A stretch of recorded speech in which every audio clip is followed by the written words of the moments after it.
Hello, my name is Johar, and today I'm going to discuss about electron transport chain. And these are the scientists who had contributed a lot in the understanding of the electron transport chain. And luckily, we have still one John E. Walker alive, living in England, working at Oxford University. So, basically, electron transport talks about the transportation of electrons in the mitochondria to generate energy. So, whatever the food we eat, either in the form of fats, carbohydrates, or protein, it will be broken down into individual smaller components like fatty acids, glucose, or amino acids, and this will get absorbed in the blood and reaches the tissues. And inside the cell, like fatty acid will be converted into acetyl coenzyme A in the mitochondria. Glucose first will be converted into pyruvate through the glycolytic pathway, and then the pyruvate enters the mitochondria and generate the acetyl coenzyme A, and the amino acid, especially the carbon chain of the amino acid, will generate acetyl coenzyme A. So by this means ultimately all the components of the food that is meant for the generation of energy, either the carbohydrate, fats, or proteins, all will lead to generation of acetyl coenzyme A, and this acetyl coenzyme A will be utilized in the TCA cycle or citric acid cycle, that is known as tricarboxylic acid cycle. I think we have already learned that. So this citric acid cycle, in this there will be generation of some of the ATPs and some reductive equivalents or potential like NADH and FADH2.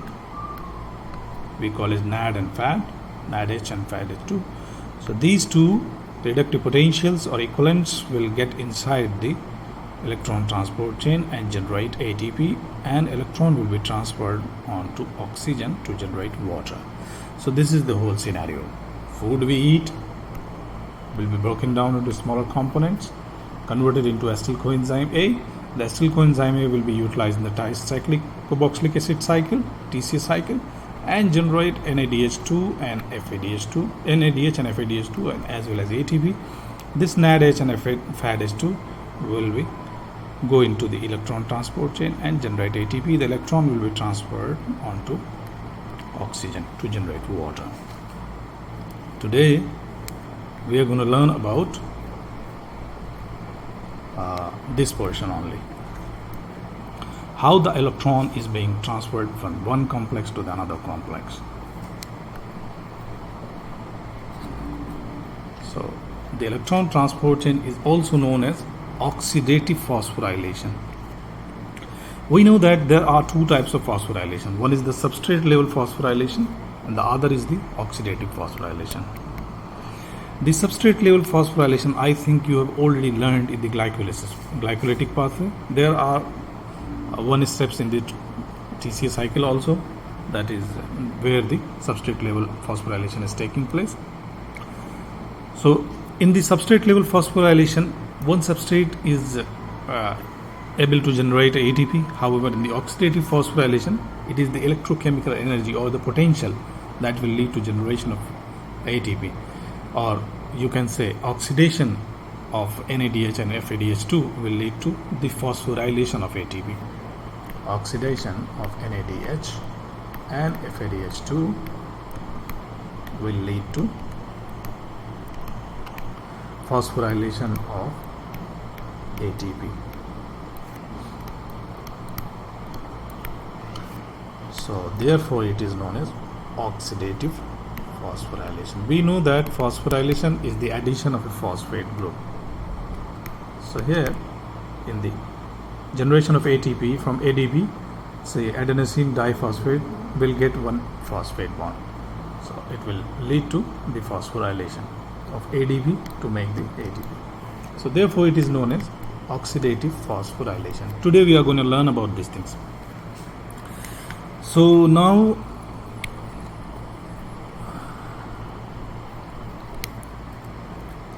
mitochondria. Since electron transport chain is taking place in the mitochondria, we must have a little bit acquaintance about the structure and especially some of the functions of the mitochondria. As we know that mitochondria is a are having two membrane or bimembrane, the outer membrane and the inner membrane. And inner membrane is many convolutions, that is infolding. There are many infolding in the inner membrane, and these infoldings basically increases the surface area of the inner mitochondrial membrane, and we call these infolding as cristae. The complexes that is responsible for electron transport chain are present on these cristae. Actually, here they are present in numerous quantity on these foldings of the inner mitochondrial membrane. So anything that is to be release their electrons like NADH and FADH2 should come here in the vicinity of the inner mitochondria or inside the matrix, so that it can be utilized to generate energy. However, the inner mitochondrial membrane is impermeable, that is, it does not allow to transport of many things. For example, the ions, it is impermeable to, or does not allow for the transportation of many ions like hydrogen, sodium, potassium, and ATP, ADP, pyruvate. These things cannot go inside the mitochondrial membrane, that is the inner mitochondrial membrane. However, the outer mitochondrial membrane is slightly porous, it can allow many things, but inner mitochondrial membrane is very selective. Therefore, any of these things that is basically cannot pass this inner mitochondrial membrane must have a channel inside the inner mitochondrial membrane, or there must be some other mechanisms. And the inner mitochondrial membrane is very, very rich in protein. As we have discussed that there are many protein complexes present on this cristae, therefore it is very, very rich in the protein content. And we know that any plasma membrane is made up of fatty acids and protein. There are many enzymes present inside the matrix. Now, this is the matrix actually where the free space is there. So there are many enzymes, and we know that mitochondria has got its own mitochondrial DNA and mitochondrial RNA, and there are mitochondrial ribosomes that is present in the matrix. There are many different proteins also that is present in the mitochondrial matrix. Now, what is exactly electron transport chain? The series of integral membrane proteins. Integral membrane proteins means any protein that is permanently attached with the plasma membrane or any membrane. Like here we are talking about mitochondrial membrane. So they are integral. It means that they are permanently attached to the inner mitochondrial membrane, and capable of oxidation and reduction. They carry electron from reduced NADH and FADH2 to oxygen and generate energy. Small amounts of energy released in smaller steps. Energy used to form ATP by chemiosmosis. We will learn later what is chemiosmosis. Basically, it is a generation of electrochemical gradient. Whenever the electron transport from one complex to another complex, it will force some hydrogen to leave the mitochondrial matrix and go into the intermembranous space. So we will talk about this. Now there are certain substrate that certain things should get inside the ETC, and there are certain products that there should be some outcome of this pathway. So FADH2 and NADH is basically the substrate, and some of the reactions we know in which these FADH2 and NADH is being generated, like for example pyruvate dehydrogenase complex, and this is basically conversion of the pyruvate to acetyl coenzyme A, and the isocitrate dehydrogenase and malate dehydrogenase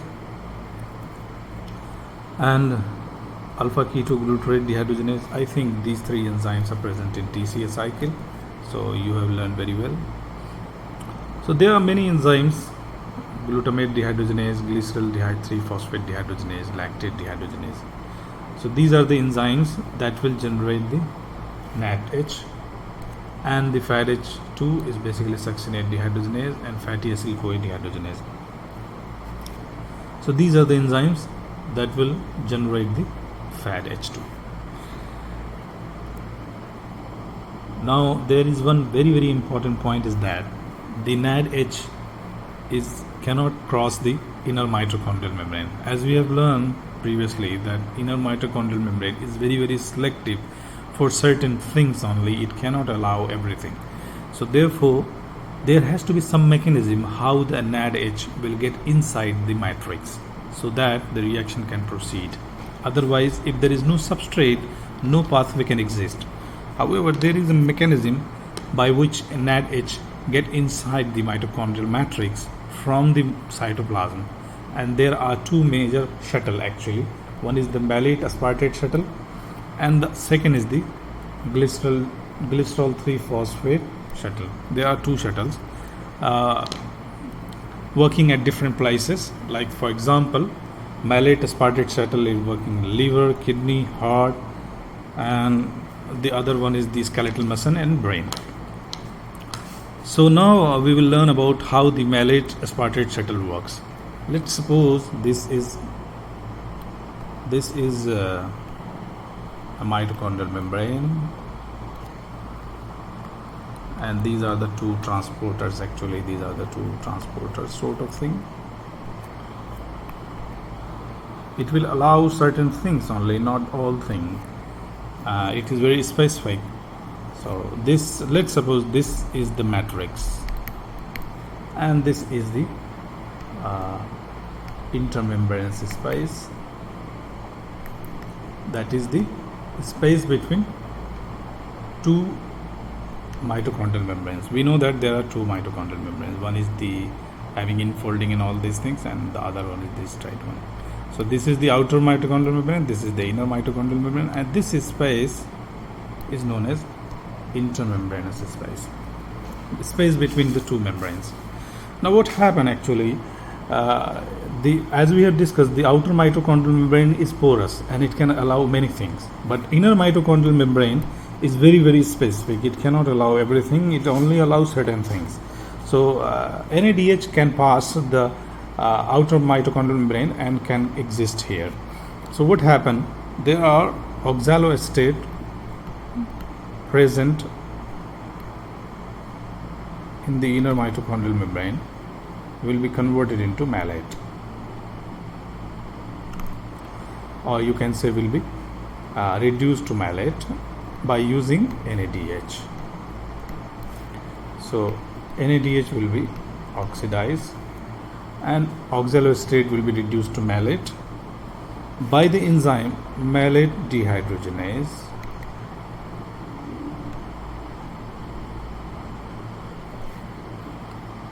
And we know that malate can get inside this, and again malate will be converted into oxaloacetate in the matrix, that is the mitochondrial matrix, and the enzyme is same, that is malate dehydrogenase.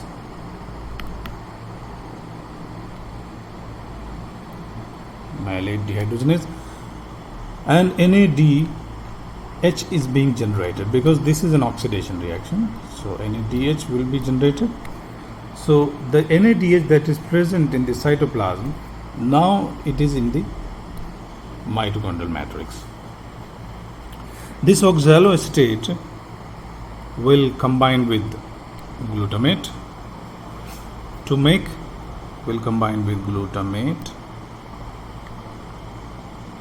and there will be transferase reaction, so that there will be generation of oxaloacetate combines with glutamate, form alpha ketoglutarate, and aspartate. This is a transferase reaction we have learned in the enzyme.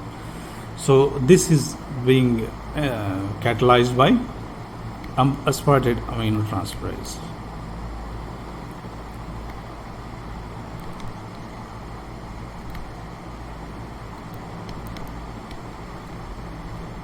So now this aspartate can get outside of this mitochondrial matrix to go into the intermembranous space. Here it will converted back again into oxaloacetate,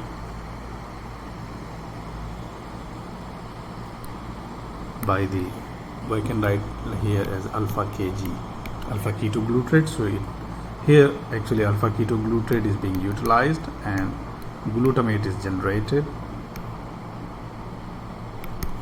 and this oxaloacetate, basically it is a transferase reaction that we have discussed. So oxaloacetate here, and the enzyme is the same, aspartate aminotransferase,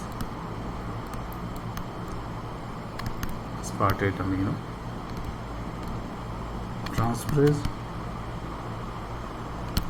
Now this oxaloacetate will be converted here. This is the same oxaloacetate.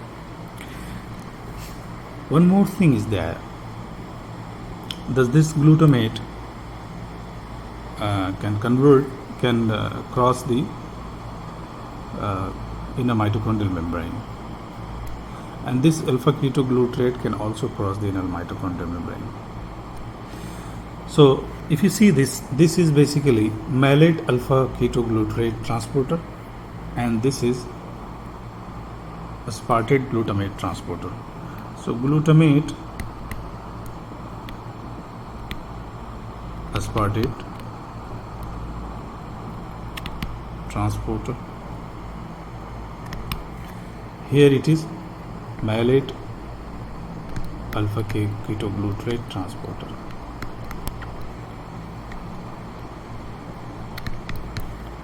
So it is now comprehensible that oxaloacetate will be reduced to malate, utilize NADH, and malate get inside the mitochondrial matrix, converted again back or oxidized into oxaloacetate and released NADH. This oxaloacetate will combine with glutamate to form alpha ketoglutarate and aspartate.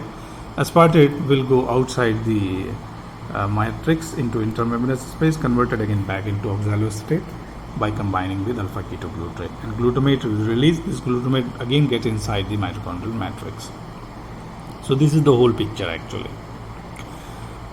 Now just to summarize here, the malate will get inside the matrix, it will be converted into oxaloacetate, NADH will be released, and then oxaloacetate will be converted into aspartate. Aspartate will come here as aspartate and then converted into oxaloacetate. Oxaloacetate will be reduced into malate, and this cycle will go on like this. This is the malate aspartate shuttle. Now the next shuttle is the glycerol 3-phosphate shuttle. It is usually taking place in the skeletal muscle and brain. Here what happens, after the glycolysis, NADH is being generated in the cytoplasm. This NADH will be utilized to reduce the dihydroxyacetone phosphate into glycerol 3-phosphate. So dihydroxyacetone phosphate, although it is also a byproduct, it's an intermediate in the glycolytic pathway, this will be converted into glycerol 3-phosphate, and NADH is being utilized in this, and the enzyme is basically cytosolic glycerol 3-phosphate dehydrogenase. Inside the mitochondria there is an enzyme that is mitochondrial glycerol 3-phosphate dehydrogenase, that is inner mitochondrial membrane bounded enzyme. So it will convert glycerol 3-phosphate again into dihydroxyacetone phosphate, and FADH2 is being released here. So in spite of the NADH, FADH2 is being released. So there is a slight loss. However, still it is better because because there is no chance NADH can pass the mitochondrial membrane. Now we will talk about how basically the electron is being transferred in the mitochondria. So there are, as we have learned, that there are many integral proteins. So they are basically complexes: complex 1, complex 2, complex 3, complex 4, and complex 5, that is ATP synthase. So first the electron comes on the complex 1, and then it will be transferred onto complex 3, then from complex 3 to complex 4, and from complex 4 to oxygen. So water will be formed. And in the meanwhile, when it is transferring this electron from one complex to another complex, what happens? The hydrogen from the matrix is being transported into intermembranous space. So every time the electron goes from one complex to another, some of the hydrogen will get transported from matrix into the membranous space, intermembranous space. So ultimately there are a lot of hydrogen is being pushed from the matrix to the intermembranous space. So what happens ultimately, the concentration of hydrogen ions will be increased here in the intermembranous space, and there will be less concentration of hydrogen ion in the mitochondrial matrix. So what will happen, there will be generation of a potential because there is high concentration here and there is low. So there will be an electrochemical potential.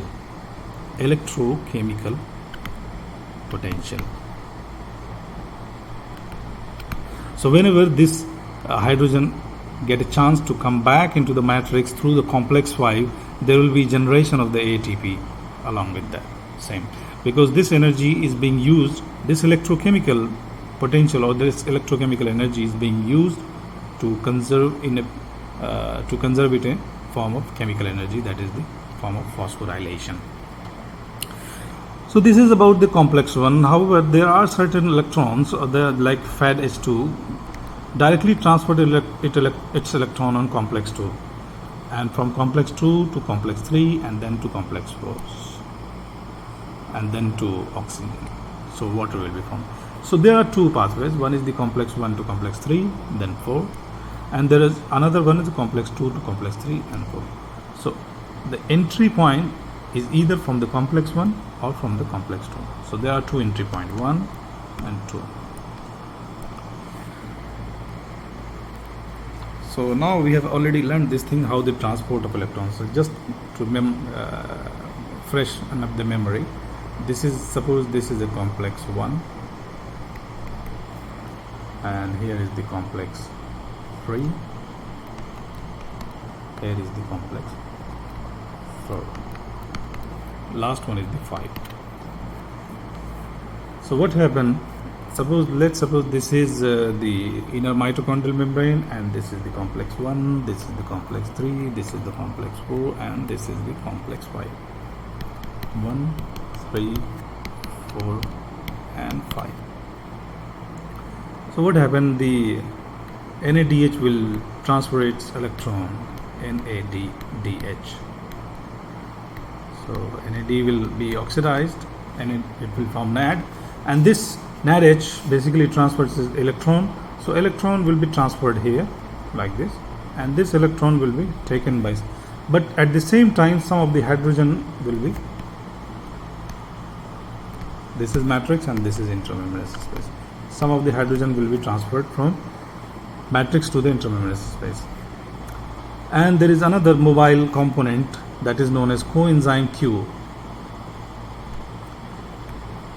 It will accept the electron from the complex 1, and this coenzyme Q will transfer electrons from complex 1 to complex 3.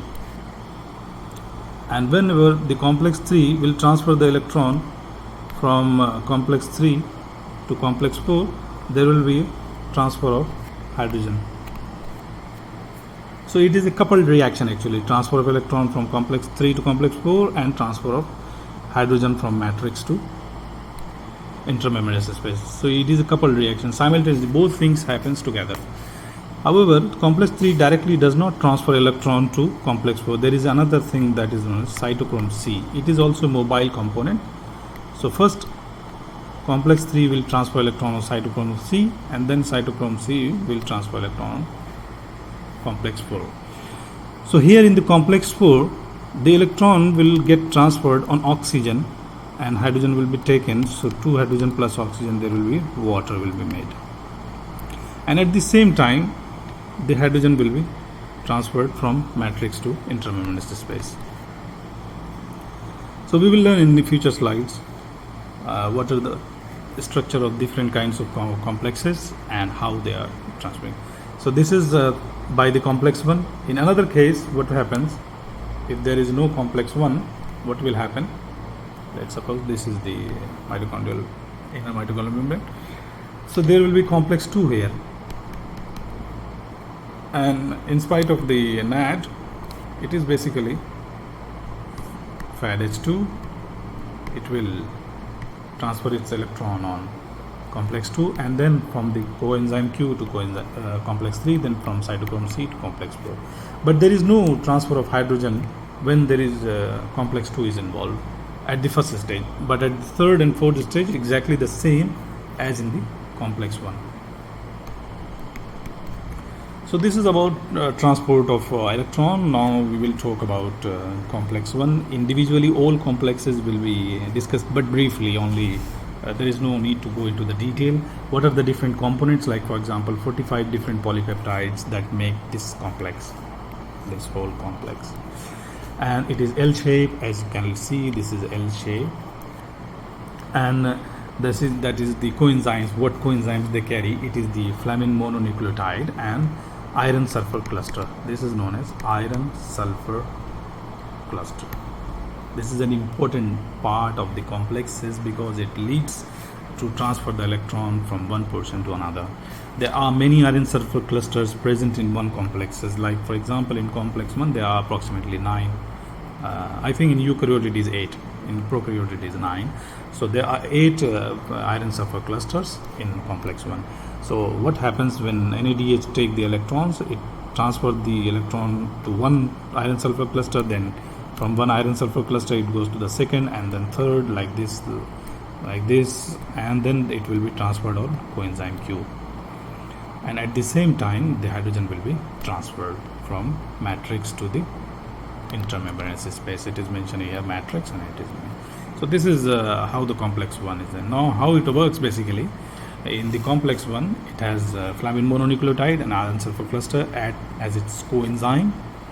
So NADH will transfer its electron to flamin mononucleotide, and flamin mononucleotide will get reduced, and this flamin mononucleotide will transfer its electron to iron sulfur cluster, and iron sulfur cluster get reduced. When the iron sulfur cluster transfer its electron on coenzyme Q, it will be coenzyme Q will be reduced, and at this stage, that is the transfer of electron from flamin mononucleotide to iron sulfur cluster, there is a movement of 4 hydrogen from the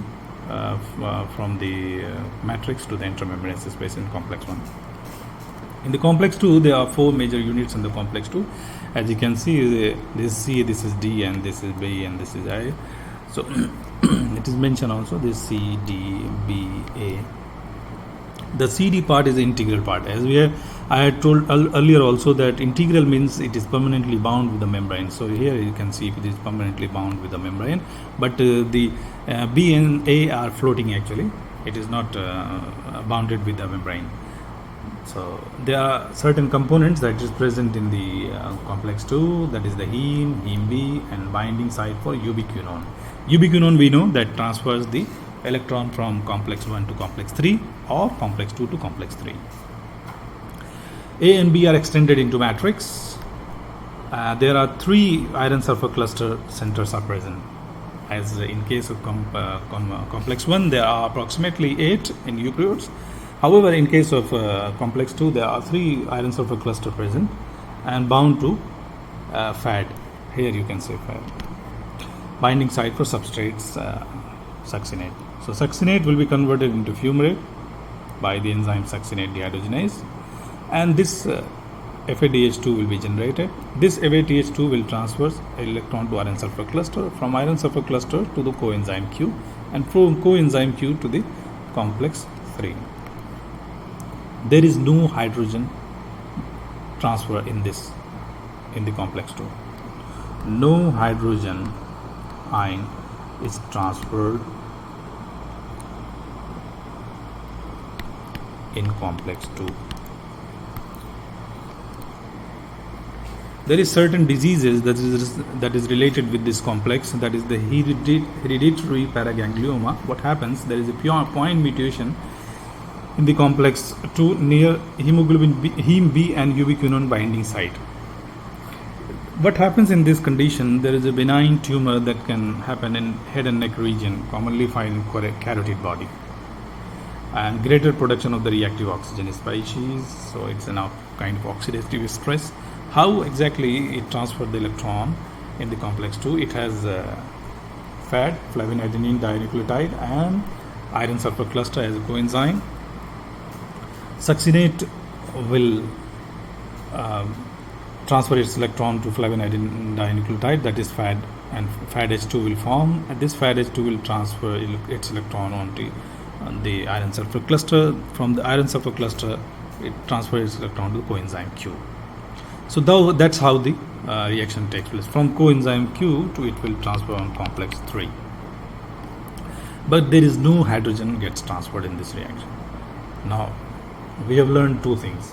In one condition, from complex 1 to coenzyme Q, from coenzyme Q to complex 3, and the second from complex 2 to coenzyme Q, from coenzyme Q to complex 3. Here the substrate is NADH, here the substrate is FADH2.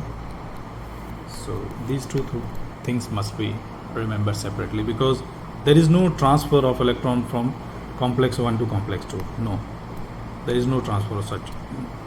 Only the complex 1 will transfer onto coenzyme Q, from coenzyme Q to complex 3, and then to the complex 4. And in this reaction, as we know that the hydrogen will be transferred from matrix to the intermembranous space, from matrix to the intermembranous space, and in the complex 4 also hydrogen will be transferred here also. But in the complex 2 there is no transfer of hydrogen. In the complex 3 there will be same as in the earlier condition. In the complex 4 there will be same, hydrogen will be transferred. Now this is the ubiquinone or coenzyme Q. Coenzyme Q present, this is the oxidized form of the coenzyme Q, that is the oxidized form.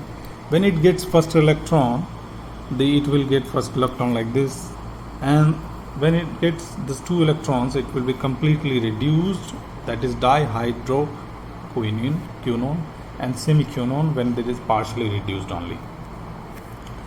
So once the complex 1 will transfer electron to this like this, and then it will be ultimately converted to like this.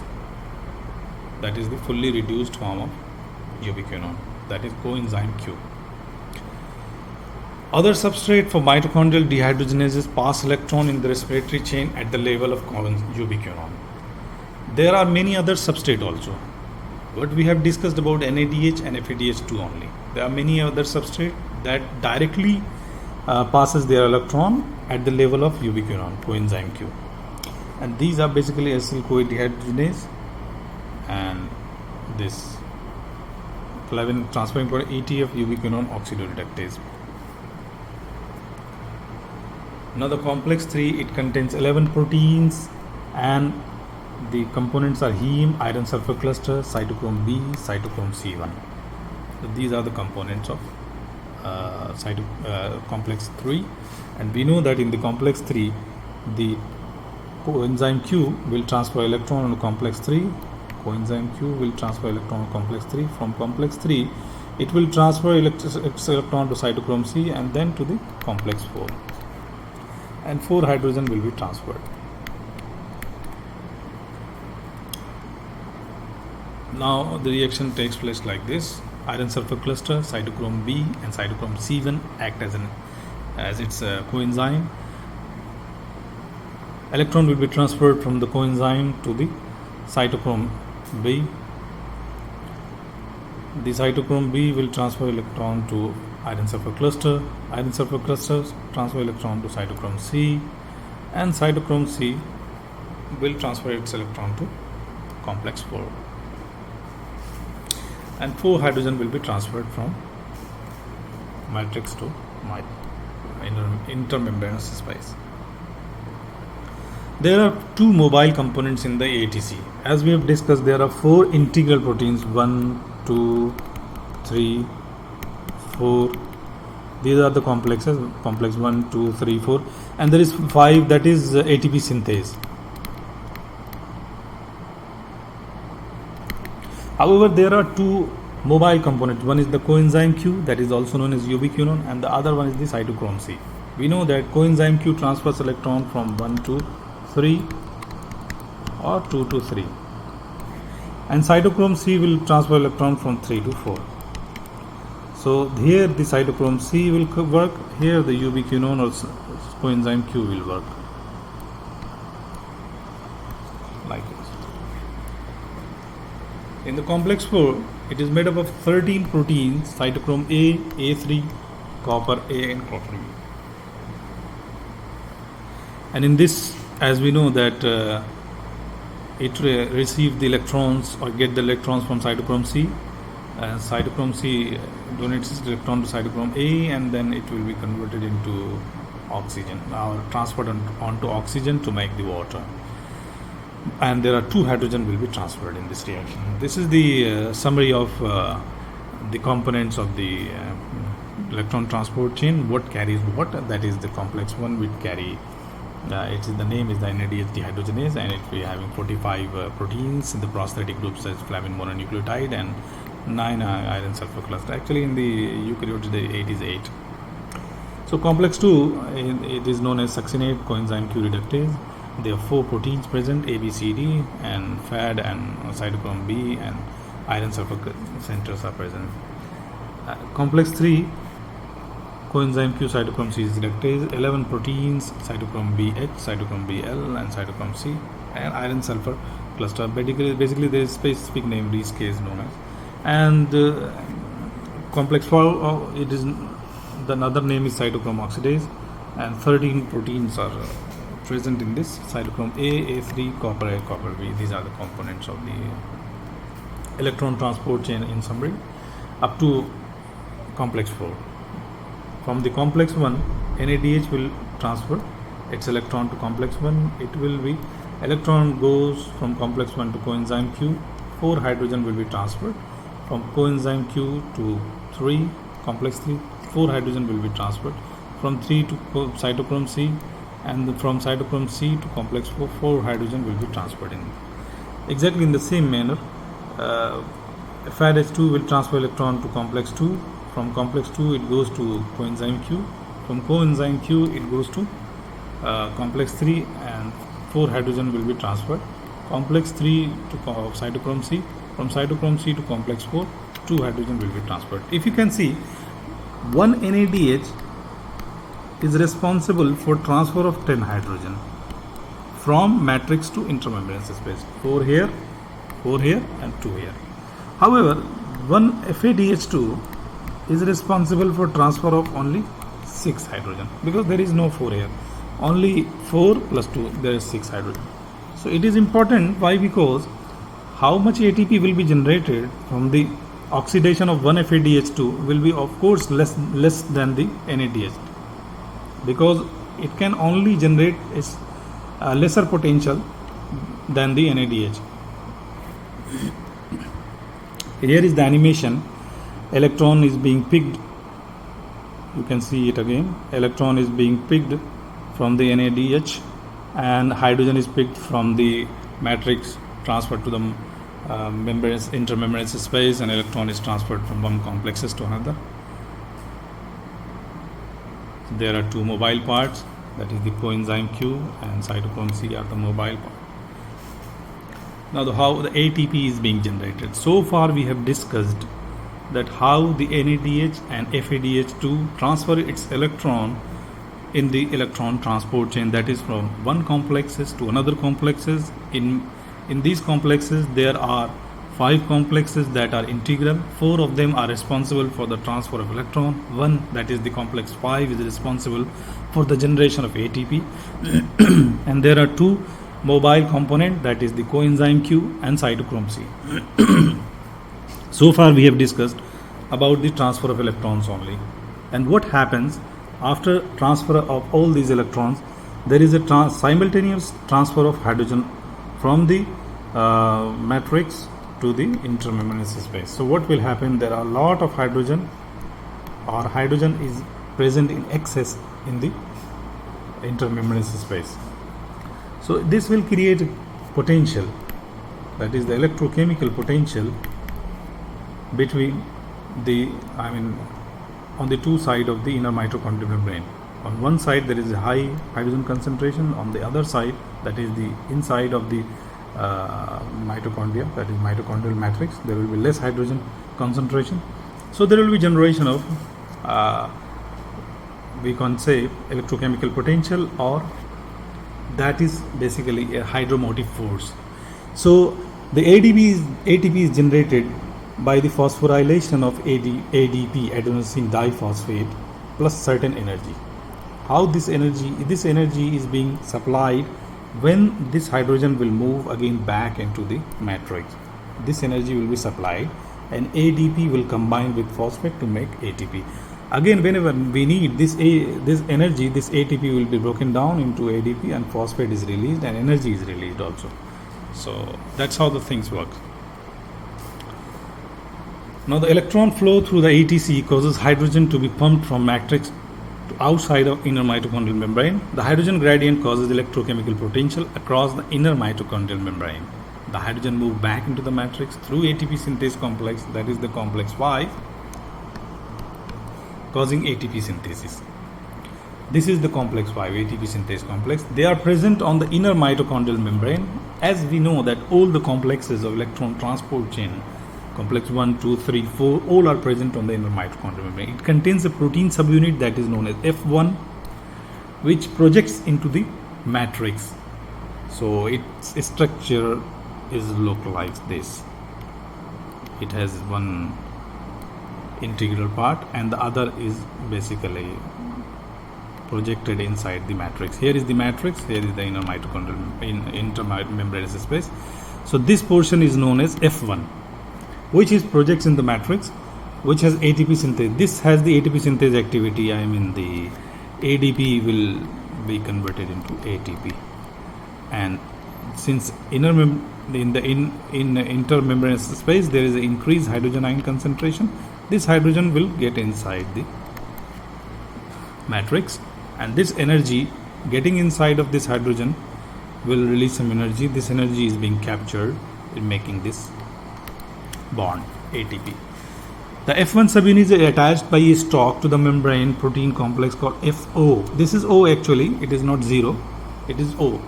Sometimes people call it 0 also, but it is not appropriate, it is O. And O is stand for oligomycin. Since this is sensitive for oligomycin, oligomycin is an antibiotic and it can inhibit the F0 portion. So what is the purpose of F0? It does allow the hydrogen to get inside. It is a hydrogen channel actually. So it inhibits FO, I mean the oligomycin, therefore its name is FO. So FO and F1, there are two parts. FO is an integral part and it is a channel, basically hydrogen channel, that allows the hydrogen to get inside the matrix from the intermembranous space, and that energy is being utilized for the generation of ATP by the F1 portion. F1 portion has got ATP synthase activity. ADP undergoes phosphorylation when hydrogen passes through FO-F1 complex. So that's how things work. In all the complexes, the electron is being transferred from complexes NADH and FADH2 to oxygen, make the water, and at the same time hydrogen will be transferred from matrix to the intermembranous space. When this hydrogen will get back inside the matrix, it is coupled with the generation of ATP, because this energy of getting inside of this hydrogen will be utilized to generate or to make new bonds of ADP. And there is ADP-ATP transporter that will lead to ATP or ADP outside the matrix to be utilized inside the cell. So one NADH will generate 2.5 ATP and one FADH2 will generate 1.5 ATP. There are many teachers who will tell you about that. There are 3 ATPs is being generated by one NADH and 2 ATP is being generated by one FADH2. These are actually old, but still it is valid. I mean, you can use this if someone has told you this. It is also not wrong. Okay, but it is better to remember like this, because this is a newer scale. But in examination, one thing is important, that we do not put both in the option. Either we put 3 or 2.5 or the multiples of this, so that there won't be any confusion. Now the inhibitors and uncouplers. There are many inhibitors that will inhibit the transfer of electron from one complexes to another, and there are uncouplers that basically uncouples this step. There will be transfer of hydrogen, but there is no generation of ATP. This is a coupled reaction actually. When the hydrogen gets inside, ATP will be generated. So both reaction is coupled. Like here, the electron transfer from here, hydrogen will get it. This is a coupled reaction. There is a coupling basically. So uncouplers basically uncouples this reaction. Inhibitors of ATC are compounds which inhibits the transfer of electron through complex. That is the process of oxidation inhibitor. However, the uncouplers allow the process of oxidation, but does not allow phosphorylation of ADP. So they inhibits the phosphorylation of ADP, and the energy that is basically the transfer of hydrogen from intermembranous space to matrix is being utilized as a heat. So you can have an idea about shivering, what will happen in the shivering. In the cold winter season, people used to shiver to generate heat. Ionophores are basically the compounds that will allow certain ions to cross the membrane. Like for example, hydrogen ion can only crosses from the FO component. Okay. But somehow if someone arrange some ionophores that allow the hydrogen ion to cross the inner mitochondrial membrane without the help of FO, then what will happen? All the hydrogen that is being accumulated in the intermembranous space will again get back into the matrix, and all the energy will be dissipated as heat rather than generation of ATP.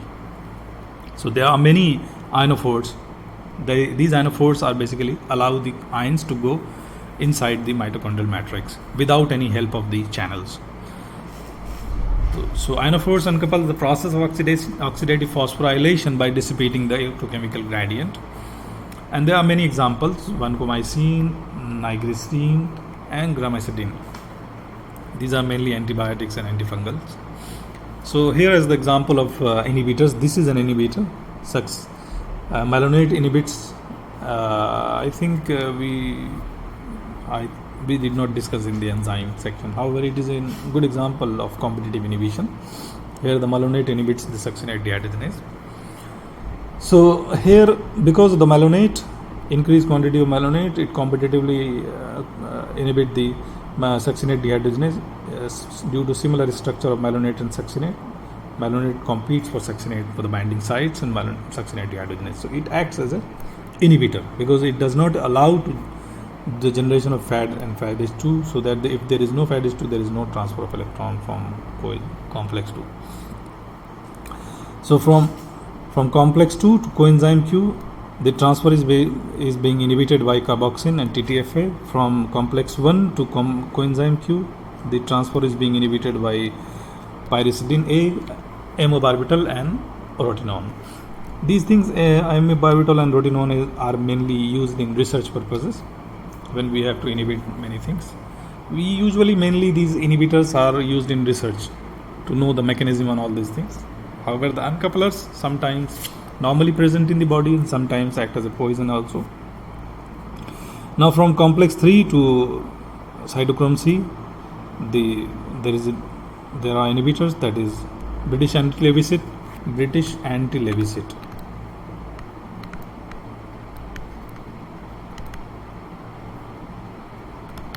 It is also known as dimercaprol.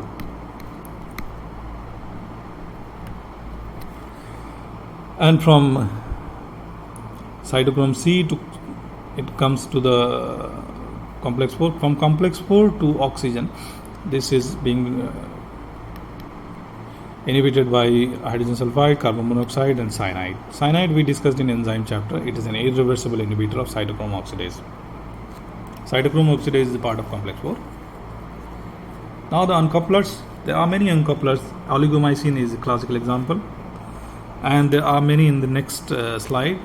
These are the exogenous, like this is 2,4-dinitrophenol, dinitrocresol, and pentachlorophenol, and CCCP. They are physiological. These are important because normally whenever our body need heat and does not need energy, so what happens, these uncouplers have a lot of use, especially the uncoupling protein 1, and it leads to non-shivering thermogenesis in brown fats, make us heat or keep us heated during the winter season.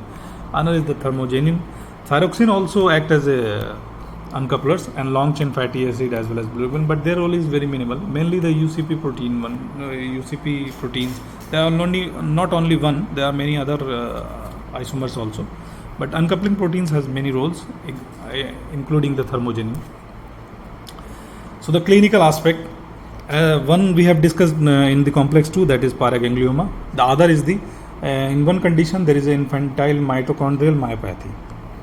There is a mitochondrial myopathy because the mitochondria in the muscles are defective and there is a renal dysfunction because of the absence of oxidoreductase enzyme. Another is the MELAS, in which the mitochondrial encephalomyopathy, lactoacidosis and stroke. It is a triad basically, and due to the deficiency of complex 1 and complex 4, there is a problem in the biogenesis of complex 1 and complex 4. And there is another disease that is known as Leiden infantile mitochondrial ophthalmoplegia or myopathy because of the cytochrome deficiency. Another disease that is known as Leber hereditary optic neuropathy because of the defect in the complex 1. So this is all about the electron transport chain.